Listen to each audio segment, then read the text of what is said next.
estava conversando outro dia com uma pessoa que é professora aqui em São José dos Campos, falou assim, Regina, não é daqui, é de outro município. Regina, minha mãe é coordenadora lá de uma escola na área rural, e a escola disponibilizou as cestas básicas no lugar da merenda. Disponibilizaram. A prefeitura disponibilizou. Então, ficaram as cestas básicas, foi comunicadas todas as famílias, que era para ir buscar a cesta básica. E aquilo, o que sobrou de cesta básica era uma infinidade. E a diretora não estava entendendo nada. Ela falou, como? As pessoas não vêm buscar. Aí lançou uma enquete na mídia social da escola. Por que não tinham vindo buscar, que os alimentos estavam se estragando e tal, e por que não tinham ido buscar? Aí, qual foi a resposta das famílias? No lugar de mandar a cesta básica, vocês deviam ter internet gratuita para os nossos filhos poderem acompanhar os estudos que a escola está enviando virtual, que nós não temos. Alimentação, nós temos. Moramos em sítio, temos horta, temos galinha, a gente come ovo, temos vaca, nós tomamos leite da vaca. Alimentação não está faltando. O que está faltando para nós é uma internet de qualidade que os nossos filhos possam acessar. Então, a gente tem essa arrogância de achar que sabe o que é melhor para o outro. Acho que é bom parar com isso, né, Marcelo? Sem dúvida, Maria. Acho que é bom a gente parar. Sem dúvida, a humildade, ela é pressuposto, né, de uma educação humana, né? Ninguém sabe nada, né? Nós construímos isso com o outro, né? Na relação com o outro, né? O Paulo Freire já trazia, né? Ninguém sabe nada. Enfim, a sociedade se constitui aí de uma aprendizagem constante um com o outro.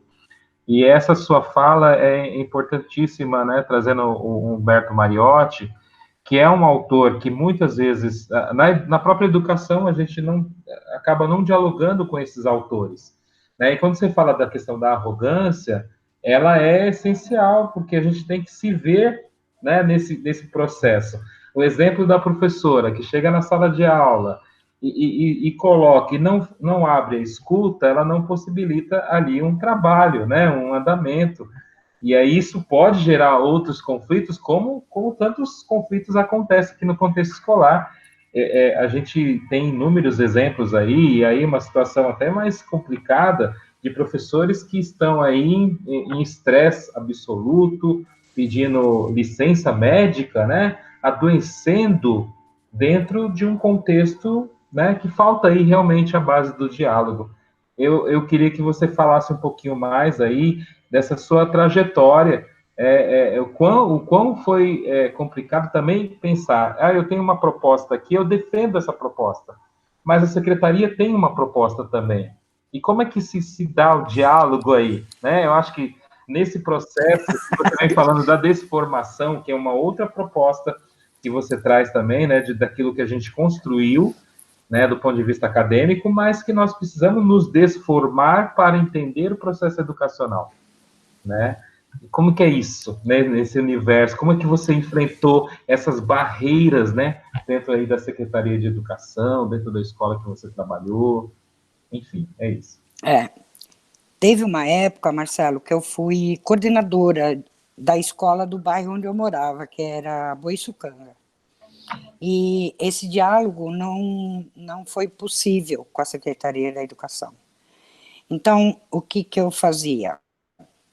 Eu fazia o que eu achava adequado e possível na escola onde eu estava trabalhando como coordenadora. Até um limite em que eu entendi que eu não ia conseguir fazer uma pedagogia diferente naquela escola, e eu entendi que meu lugar não era lá.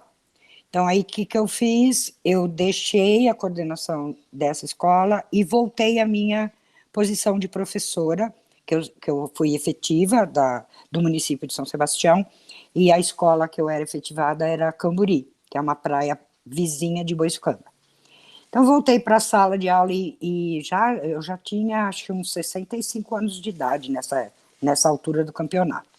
Mas não estava conseguindo me aposentar, porque teve um período que eu não trabalhei com carteira de trabalho, eu era dona de um restaurante, e resolvi, naquele período, foram mais ou menos uns 18 anos, que eu não paguei o INSS, então eu não estava conseguindo me aposentar por tempo de serviço, nem como professora. Eu já tinha trabalhado em escola também em São Paulo, mas quando somava tudo, escola particular de São Paulo e a escola pública de São Sebastião, não dava. Enfim. Então, aí eu já estava tentando a aposentadoria nessa época, mas eu pensava assim, eu vou conseguir nesses anos finais, eu vou ver se eu consigo colocar em prática tudo que eu acho que é uma pedagogia adequada. E eu tive muita sorte, porque a diretora da escola, para onde eu fui trabalhar, que tinha uma diretora já na função, ela me acolheu, até com certo prazer, assim, pelo fato de eu ser mais velha e tal, me acolheu lá e respeitou meu trabalho. Ela respeitou. Não ajudava em nada, mas também não atrapalhava. Então, ela não ficava me cutucando, dizendo que isso aí está errado, nada. Ao contrário, ela se omitia. E, às vezes, até me incentivava. De vez em quando, ela me incentivava. Então, o que eu fiz? A primeira coisa que eu fiz foi pensar assim, como eu quero agir num diálogo com as crianças, com a família, com a equipe diretiva e com os colegas. Então, eu pensei onde era possível provocar esse diálogo. E era bem mais possível com os estudantes, com as famílias. Então, o diálogo ficava um pouco prejudicado com a equipe diretiva, era um diálogo bom com os demais integrantes da equipe, porque também sempre me respeitaram, e com os outros funcionários da escola, que também faziam parte. E com a comunidade também, que a comunidade já me conhecia, algumas crianças daquela turma eram filhos de estudantes que tinham estudado comigo 10 anos atrás. Então, eu fui aceita na minha maneira de trabalhar, e aos pouquinhos fui construindo esse diálogo. Então, como é que foi isso? A primeira coisa foi eu fazer um estudo do que era possível em termos de conteúdo, que era tudo separado, né? Como que eu conseguia trazer tudo para um bolo só. Então, língua portuguesa, misturar tudo, língua portuguesa, matemática, e era através de projetos. Só que os projetos, tem muita gente que fala projeto, que está fazendo projeto, só que, de acordo com o que eu entendo o projeto tem que partir do estudante, ele não parte da Secretaria da Educação. Agora é um projeto de, como é que chama isso? Como é que chama isso? Trânsito. De Transdisciplinar. trânsito. Não, projeto do trânsito. Por exemplo, chega lá um projeto do trânsito. Isso não, para mim, isso não é projeto. Para mim, projeto, eu entendo, é iniciado a partir do interesse dos estudantes. E é aí que então, o papel do professor nesse caso é ajudar, tal, do lado, incentivar, motivar, dar instrumentação, sistematizar, né? Então, o que eu fiz? Eu peguei todos os conteúdos que eram eu transformei tudo em expectativas de aprendizagem e em comportamentos observáveis, tudo que era conteúdo possível. E aí criei uma ficha de observação. Além dos conteúdos conceituais, eu coloquei também os conteúdos procedimentais, porque a criança tinha que desempenhar alguma coisa para demonstrar, não precisava fazer prova para provar nada, era só através do que ela estava fazendo, já dava para perceber, aprendeu, não aprendeu, e também acrescentei os conteúdos atitudinais, que eu considerei, eu coloquei como primeiro da lista. Os primeiros eram os conteúdos atitudinais. E aí eu criei como essa turminha que eu segui, começou comigo, eles estavam com 6 aninhos, mais ou menos, era período de alfabetização. Então o que eu fiz? Eu peguei essa ficha, dei uma resumida boa nela, e coloquei assim, as principais expectativas de aprendizagem que a gente poderia, a palavra é poderia, ninguém tinha obrigação, aprender no primeiro ano. E aí chamei a família e fiz o convite. Eu acho que eu acertei muito, foi no convite que eu fiz para a família, porque nenhuma família gosta muito de participar de reunião de pais, porque fica falando mal do filho, coisas desse tipo. Então, eu acho que eu acertei bastante no primeiro convite que eu fiz. Eu queria, assim, queria me apresentar para eles e também contar para eles o que os filhos deles poderiam aprender no primeiro ano. Fez esse convite simples, puro. E eu vou te contar, desde a primeira reunião, a sala lotou. Todos os pais e mães compareceram, ou familiar responsável. Não faltou ninguém. E se manteve assim durante todo esse ano. E aí eu mostrei para eles, eu simplifiquei a ficha e ilustrei. Por quê? Porque eu sabia também, eu já tinha essa ideia de que alguns pais eram analfabetos ou que não iam conseguir acompanhar essa apresentação que eu fiz na televisão. E então eu ilustrei e ao lado eu colocava qual era o comportamento esperado, qual era a ação observável que poderia ser uma expectativa de aprendizagem. E expliquei muito bem para eles que era expectativa de aprendizagem, não era, seu filho é obrigatório aprender isso, porque eu sempre trabalhei com ciclo, né?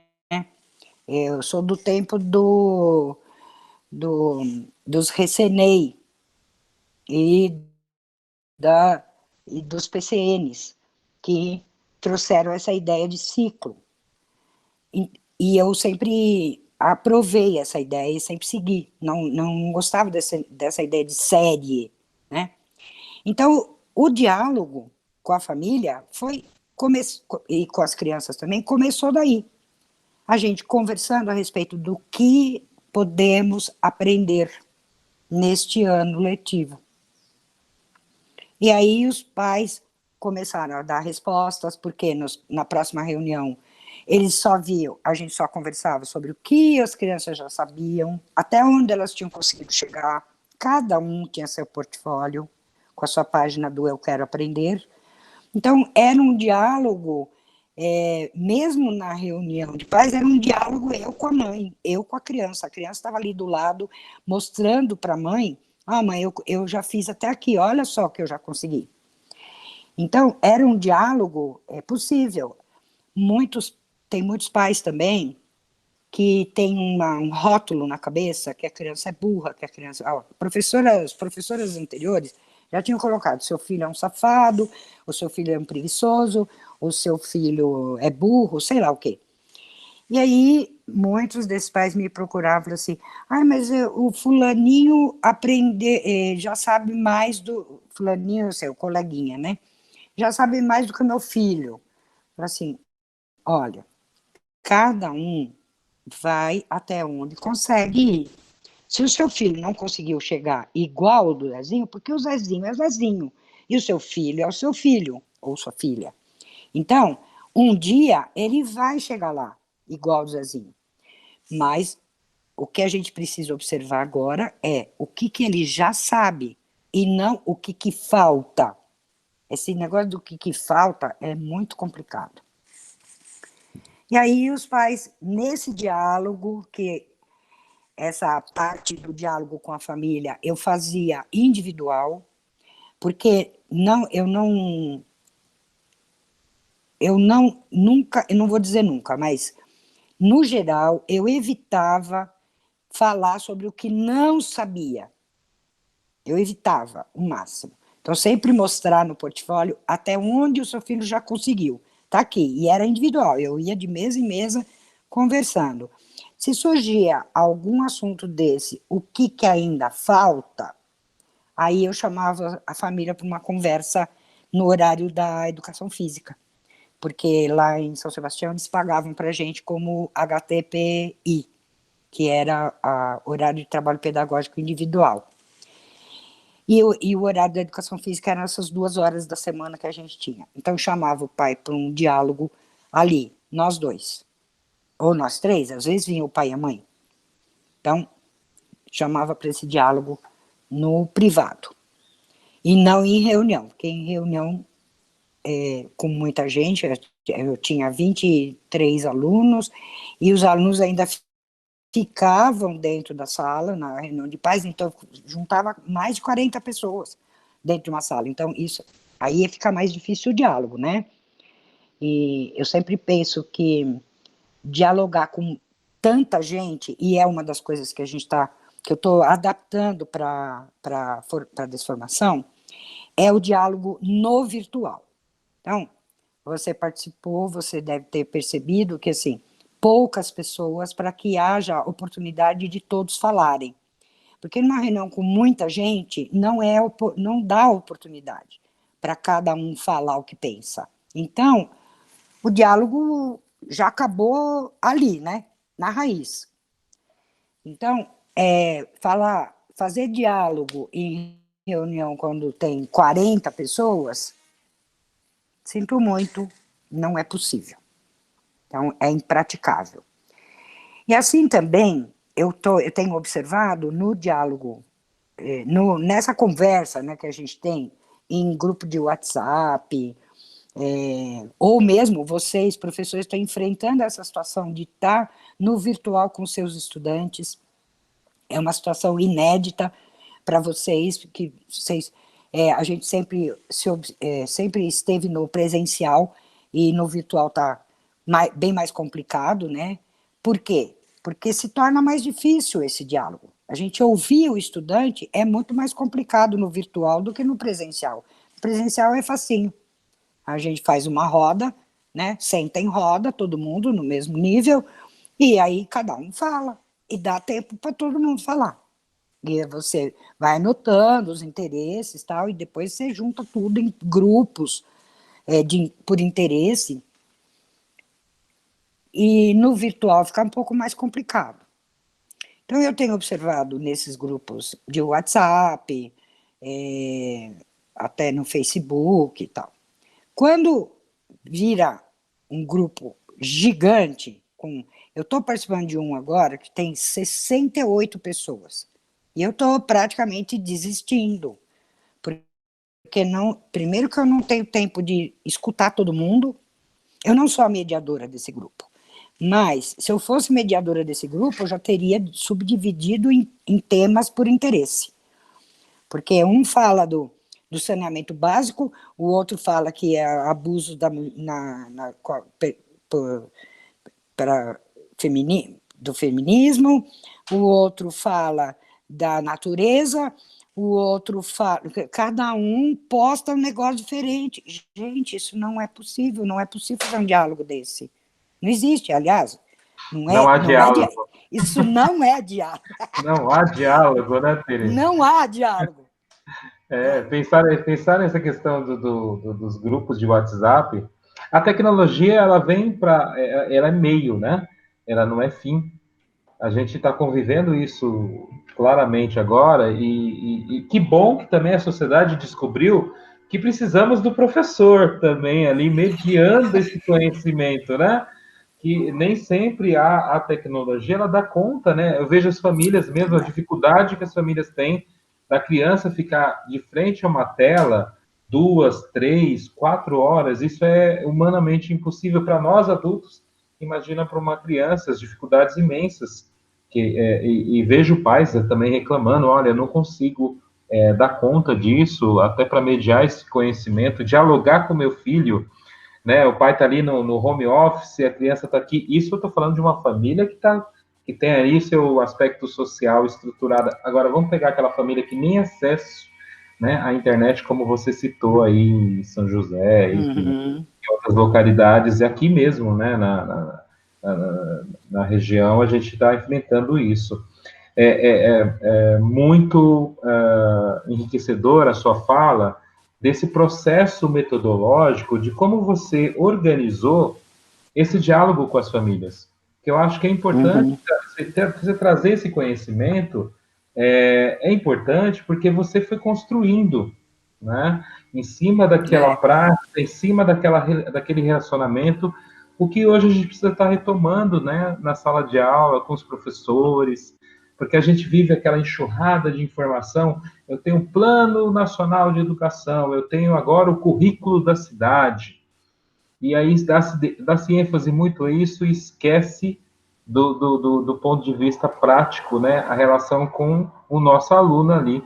A gente está enfrentando agora um momento também, ele é controverso, mas é a oportunidade para a gente construir essa metodologia, né? A gente está tendo esse espaço para parar, pensar, opa, vamos desformar aquele conceito de que é tudo mecânico, é tudo para ontem, né, que nós temos que produzir. Quando você falou da questão da nota, por exemplo, se a família acompanha, se a criança consegue perceber o quanto ela produziu, por que eu estou insistindo tanto, né, nessa questão de nota? Da nota, exatamente. Eu tenho que entender o percurso e partindo daí. Eu acho que é super válida a sua fala e muitos educadores vivem esse conflito ainda, né? Porque a gente tem uma formação acadêmica também bancária, né? De que você só produz conhecimento, só tem qualidade quando, né, tira um 10. Não é bem assim. O que é o 10 dessa história toda, né?